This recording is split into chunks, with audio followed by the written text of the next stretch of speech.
నేను తీవ్రవాద బాధిత దేశాన్నని చెప్పుకునేటువంటి పాకిస్తాన్‌కి ఆ అర్హత లేదు అని చెప్తున్నారు ఓవైసీ.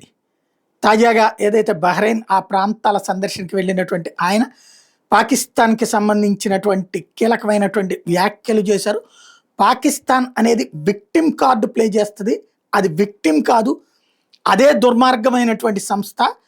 మా సైబర్ ఎక్స్‌పర్ట్స్ తేల్చిందేంటంటే టీఆర్ఎఫ్ ఏదైతే మన కాశ్మీర్ లిబరేషన్ ఫ్రంట్ అని చెప్పుకుందో అది మొదట చెప్పినటువంటిది పాకిస్తాన్ కంటోన్మెంట్ నుంచి ఆ పోస్టు పబ్లిక్ అయింది. ఆ తర్వాతన ఐక్యరాజ్య సమితి దాకా వెళ్తుందనగానే అది డిలీట్ చేశారు.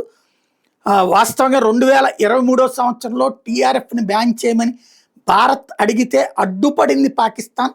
తద్వారా టీఆర్ఎఫ్ పాకిస్తాన్ ఒకటే, పాకిస్తాన్ పుట్టించినటువంటి ఉగ్ర సంస్థే అన్నటువంటి విషయం అర్థమవుతోంది కదా అని చెప్పుకొచ్చారు.